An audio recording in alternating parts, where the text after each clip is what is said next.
Yes, boys. So in this video, we're going to talk about how to sign your first client in high ticket sales. Now, there is a massive supply and demand problem in the market right now, which is surprising because it's been a couple of years since this started to get big. But even to this day, in 2024, going into 2025, there's just a massive supply and demand problem. There's so many new online coaches and agency owners, online consultants, service-based businesses, and just high-ticket offers in general. There's so many new offers coming into the market, and there's not enough good sales reps to go around. Everyone needs good setters, everyone needs good closers, but there isn't enough of them in the market. So they're always hiring, basically. Now, there's a key word there, which was good. There is a lot of setters and there is a lot of closers, but there's not a lot of good closers and there's not a lot of good setters. So if you're a stud, you're hungry and you're like truly like just fired up and ready to hit your first 5K month, your first 10K month, then watch this video and you're going to sign your first client in no time, bro.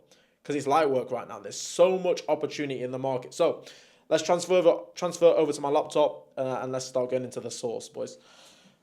Hello there. So yeah, in this video, we're going to talk about how to sign your first client. Now, if you're wondering the resources that I'm going through in this video, this is all stuff that you can access in my free school community.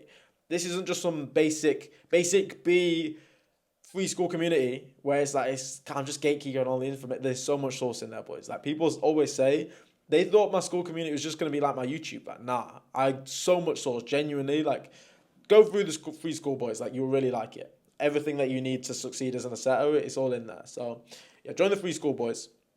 But yeah, in this video, we're talking about actually signing your first client. So, what I want you to do, boys, this is a very important video. So make sure to give it your full attention. Put your phone on Do Not Disturb. Make sure you've got pen and paper to make some notes next to you. I don't know how people don't make notes when they're watching stuff. Like I had to order so many of these because of how much notes I make. You have to be making notes whilst you're consuming this content. They don't just sit here mouth breathing, bro. Make notes and implement the things that I'm telling you to do. So put your phone on Do Not Disturb and put it in a different room. I don't even want your phone next to you. Put it in a different room, bro. So the first thing is obviously when you're trying to sign a client in high ticket sales, the goal is to book an interview, right? Like you want to get on an interview with these guys. So I don't want you guys going backwards and forwards in the DMs. Like, oh yeah, I'm an appointment setter. Yeah. This is how much I charge. Blah, blah, blah. I'm really hungry and I'm willing to work. Blah, blah, blah. Don't go backwards and forwards on the DMs. Just get a call booked as soon as possible, right? Especially if you don't have experience. Because if you don't have experience and they ask you in the DMs, how much experience do you have? You can't handle that objection. You can handle the objection if you're on a call. You can be like, oh no, I don't have any experience, mate. I've actually just finished my training. I'm looking to dive into a long-term placement. You know, if an appointment setter has worked with 10 different clients, I'd consider that a red flag because, well, I mean, why is he not still working for those 10 clients? What went wrong? Why did he get fired or why did he leave? You can't tell me someone that's worked with 10 different companies is going to be a good candidate because he's got experience, because that means something went wrong 10 different times. As an appointment setter, I'm looking for one client that I can scale with for the next 10 years. I'm looking to fight for your business and I'm looking to help you scale. If someone asks you, do you have any experience? You can get around that on a call because there's loads of different selling points that you can use there. But if they ask you in the DMs, it's done deal. You're not going to go any further with the conversation. So always try and get them on a call. You can handle objections on a call. You can show them your conviction on a call. You can show them your hunger and your personality and your conviction on a call. You can't do that in the DMs. So your job here, in order to sign a client, is to get them on a call as soon as possible. Don't ask them, are they interested in hiring you in the DMs? Don't ask them anything along those lines. Instead, the only job here is to get them on a call. Once you're on a call, now you can sell yourself. But until you get on a call, you can't do that. A lot of the time, what people will do if you're just going backwards and forwards through the DMs is they'll try and throw you off with some like, oh, just fill out this form. Oh, yeah, I'll let you know if I'm ever hiring any setters in the future. They're never going to hire you, bro. Get on a call. You can handle objections on a call. You're supposed to be good at handling objections, right? Because you're in sales. You're supposed to be good at appointment setup. What you can do, and this is what I like to do myself, if I'm having an interview, and let's say if they say, oh yeah, I'm going to have a couple more interviews to try and find who is a good fit, I see that as an objection. And what I'll even do is I'll show them how much I want to fight for them, and how good I am at sales by handling the objection that they need to interview more people. I'll literally sit there trying to handle that objection. I'm like, okay, yeah, okay, cool. Totally understand, bro. Like, yeah, you've got other people to interview and stuff. I'm just curious, like, what is it that you'd be looking for from all of the other candidates that like you don't feel like you're gonna get from me? And they'll usually say some cop out thing like, oh yeah, I'm just looking around, blah blah blah. Just want to make sure, there might be someone else that's got more experience or something. I'm like, oh, okay. So it's like, so would you say it's more experience that you're looking for? And then be like, oh, well, not necessarily. I think you've got the hunger and everything. I'm like, okay, cool. So on a scale of like 1 to 10, 10 being like you want to hire me right now, like you want to just give me the job and get me started as soon as possible. On a scale of 1 to 10, like where would you say that I sit on your rankings at the moment? Just so that I've got an idea of how well I did on the interview. Then they'll be like, oh, maybe like an 8 out of 10. I'll be like, okay, cool. So what do you think's missing that's stopping me from getting to 8 out of 10? Oh, well, you're hungry. You seem like a great guy. You know what you're talking about. It's just the experience thing. I think if you had a bit more experience, then we'd be able to get you to a 10 out of 10. I was like, okay, cool. So let's say you go and have an interview with someone else, and they've got more experience, but they're not as hungry as I am. Would you prefer their experience or would you prefer the hunger? Oh, well, I definitely prefer someone that's hungry to experience. Okay, cool. And do you think you've ever interviewed anyone, or do you think you'll ever find anyone that's hungrier than me, that's going to work for you harder than I will? Probably not. Honestly, mate, your enthusiasm is more than anyone I've ever seen. Okay, so you prioritize mindset and hunger more than you prioritize experience, right? Yeah. Okay, cool, bro. So, I mean, we've already established that I'm the hungriest guy you're ever going to interview. There's no one out there hungrier than me. So, mate, just send me the contract. Let's get started. I would literally try and handle the objection on the interview. I could be doing this with some corporate company. I swear to God, I will try to handle the objection then and there. Worst case scenario, we have a laugh like, haha, yeah, I thought I'd just try and handle the objection anyway to show you that I'm going to fight for you the same way that I'm fighting for this job. That's how I'm going to fight to sign your clients. That's literally what I would do. I'd literally try and handle the objection in the interview. I don't even know why gave away the source like that for free, but like genuinely, that's what I would do. So your job in the initial stage, if you want to sign your first client, is to get them on a call. Then you can sell yourself. Then it's easy from there. So let's talk about all the different ways that you can get them on a call. And that's what we're going to talk about in this video, because that's the thing that most people struggle with. So there's loads of different ways that you can go about doing this.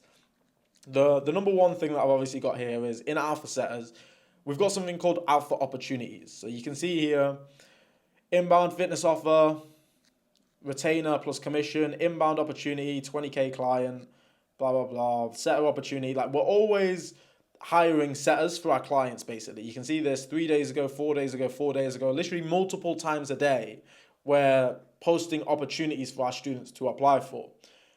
Now, because the supply and demand problem is so massive in the market right now, we don't have enough setters.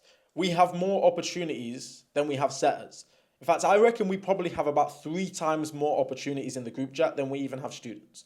We have about 150 students at the moment, and we probably have like north of 300-400 opportunities in there. It's a little bit mad, to be honest with you. So the fastest way to actually find a good opportunity, I'm not saying necessarily alpha setters, even though yes, alpha setters, but genuinely just finding a place where businesses go to hire appointment setters.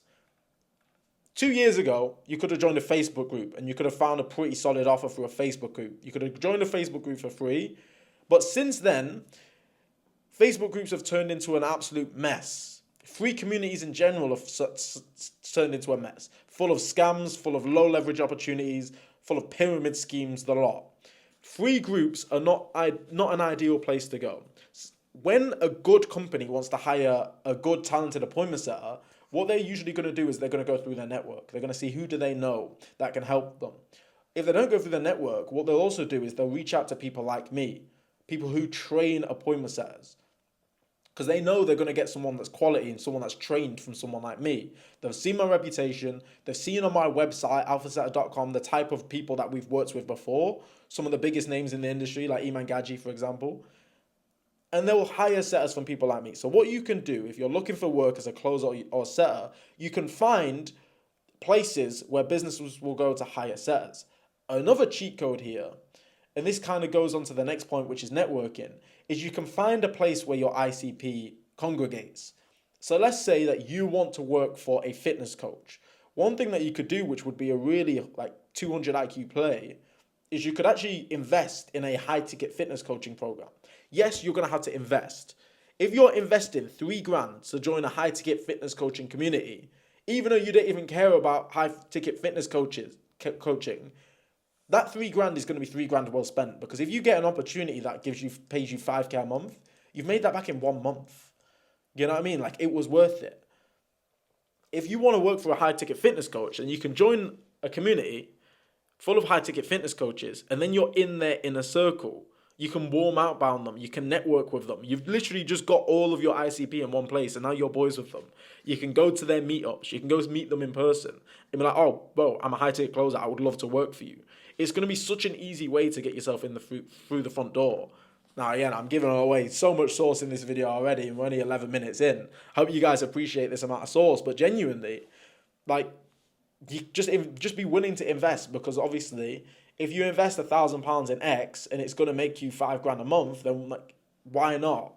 The same with Alpha Setters. You can literally invest 3 figures in joining Alpha Setters. 3 figures. It might be 4 figures when you're watching this video. Who knows? You can invest 3 figures in joining Alpha Setters, and then you can be making 3 figures a day, 4 figures a week, 5 figures a month, you know? So, yeah, be willing to invest in places like this, places where people post job opportunities, and also invest in things like networking groups and stuff like that. It's just it's such a big brain play.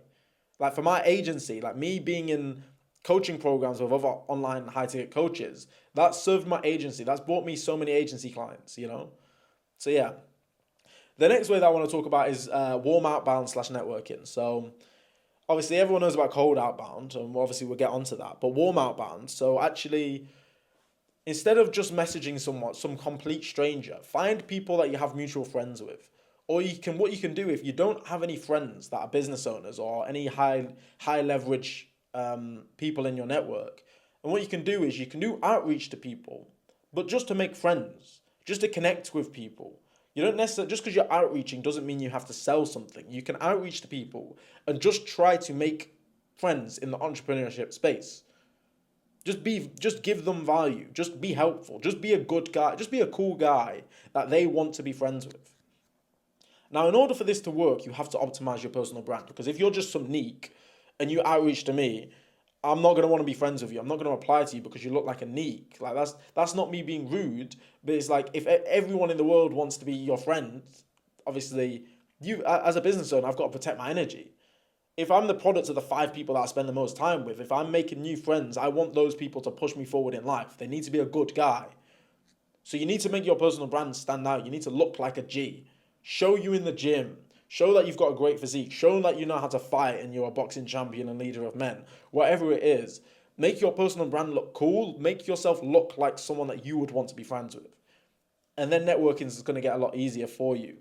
So you can outreach to business owners, you can outreach to people, you can just make friends. And once you've made friends, you can outreach to people like mutual friends or friends of friends, and be like, oh yeah, oh hey bro, like, oh yeah, like I know you know your boy's with so and so, innit? Oh yeah, I'm friends with that guy. By the way, I'm a setter. I'd love to work for you.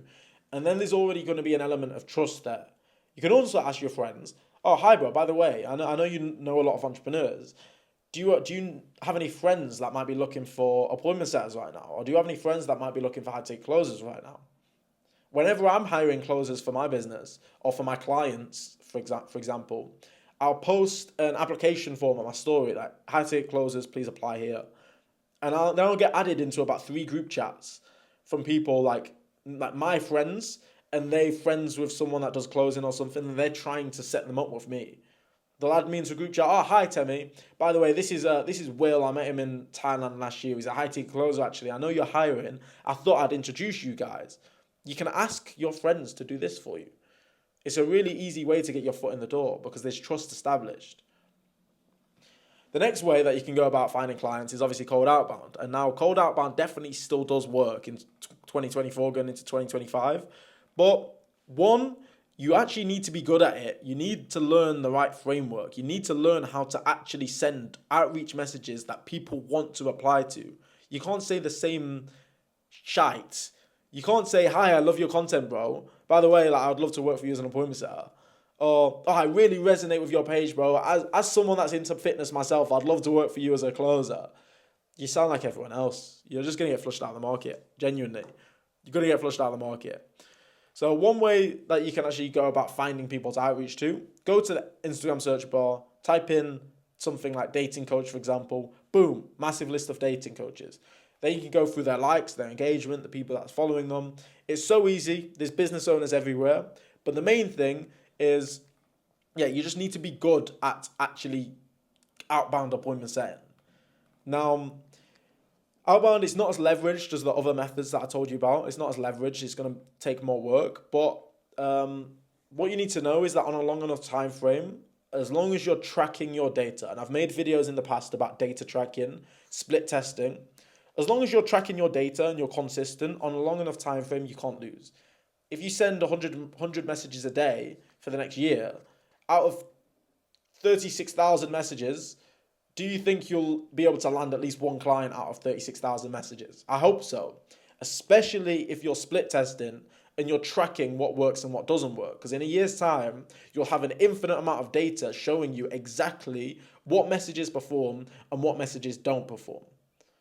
So it's unreasonable for you not to win. Like, genuinely, just do the hard work for the next few months and you'll sign the first client. You'll sign your first client. Genuinely, it's that easy. So yeah, just a reminder here. So those are like the main methods of client acquisition. Another one that I didn't really speak about is just personal branding. I get people reach out to me all the time just because of my personal brand. Oh, hi bro, you seem like you really know what you're talking about when it comes to appointment setting. Now I need to hire an appointment setter myself. Can you help in any way? And I've got inbound opportunities coming from my agency because of my personal brand. There's no reason why you can't build a personal brand as an appointment setter or a closer. If you can really, really show that you're an expert in your field, then people are just going to reach out to you bro, I want to hire you. And there you go, jobs are good. So just build your personal brand, bro. It's leverage. But yeah, just a reminder here. Do not keep going backwards and forwards with these people through the DMs. You're not gonna get the role by just going back and forth through the DMs. How is someone going to let you take their sales calls when they've not even spoke to you face to face? How is someone gonna agree to hire you and let you log on to their Instagram account that has 1 million followers when you've not had a call and you're just going back and forwards through the DMs? You can't establish trust through DMs. You have to get on a call. Book the blood clot call. So yeah, here's how to go about doing that. Find out, okay, are they open to hiring a closer or setter? Cool. You're not asking them if they're interested in hiring you, but are they at least open to the idea of hiring someone for the role? Cool. You can send a Loom video showing that you're a stud, showing that you're a G, why you'd be a good fit. Mention if you've paid for any training or not, because that's what a lot of business owners look for. That's basically like your degree in high ticket sales. Send a calendar link, find a time that suits for them. Follow up before the call just to remind them, because as entrepreneurs, we're very, very busy. If you don't remind us, then we might forget that we have a call booked. So send them a reminder, get on the interview, and show them that you're a stud. When you get onto these calls, boys, confidence is the main thing. Conviction, confidence. Just having conviction in yourself, ultimate conviction that they can feel, is 80% of the work, is 20% of the work that will get you 80% of the results, genuinely. That's the most important thing about an interview. It's not how good are you at setting, it's not how much experience you have. Literally the most important thing that you can have going into a call is conviction. If they can feel that you're passionate and that you're willing to fight for them, they will probably give you a chance. So yeah, that's all for this video anyway, boys. Again, click the link below, join my free school community. So much source, this is just a small segment. This is just a small segment of what we have in the free school. So join the free school community, so much source. And as always, boys, subscribe for more content like this. Keep grinding.